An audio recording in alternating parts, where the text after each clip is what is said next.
The infamous DTC, part 4. Let's talk about it. All right, yes, if someone wants to reclaim the private securities that were initially pledged after the creation of their estate at birth, one of the ways to do that might be to go through the DTC. So when you fill out the EQ form, what you are essentially doing is asking the DTC to make eligible a security so that it could be sold and raise a revenue.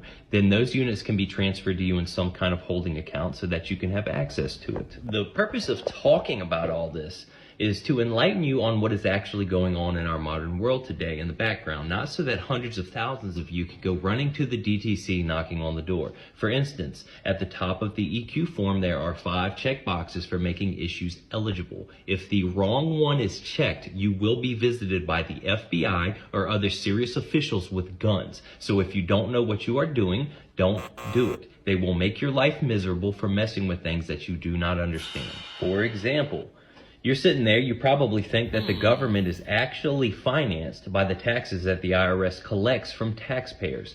But the truth is, according to Reagan's Executive Order 12369 on federal cost control, aka the Grace Commission report of 1984, it states on page 12 that 1/3 of all taxes collected are consumed simply by waste and inefficiency in the federal government.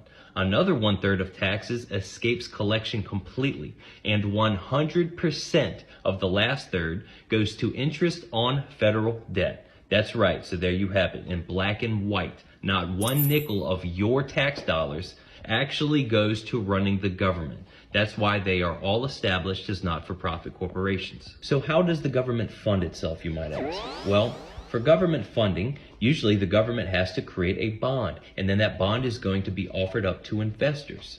Why would someone invest in a bond? Because they are going to get paid back whatever they invest plus interest. The bond operates for a period of years, it matures, is paid off, and then retires. The DTC is the one that can set that bond up for sale on Wall Street. Let's say a city wants to come in and build a road or a hospital or something like that. They're going to look at these 5 check boxes, okay? ABS is asset-backed securities, basically titles to property that are backing the bond. The CMO is collateralized mortgage obligation, which is an asset based on a mortgage on real property. If you are a corporation trying to raise funds for your corporation, you could come in through corporate. Limited underwriting refers to a specific type of underwriting arrangement where the underwriter's liability is restricted to the total offering price of the securities they underwrite. This is what is going on in the background, and it is a simplified version of how the country's economic planning goes on and how units are raised to allow municipal corporations, private corporations, and other entities to finance their activities and endeavors. The DTCC is a participant organization, not a typical corporation.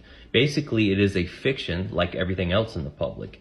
Since securities are also fictions, everything that touches them or deals with them are basically fictions also. So you're dealing with a fiction, bringing in a fiction to be monetized by the DTC, which is another fiction to which there is no actual money coming out from, but units that would be referred to as money.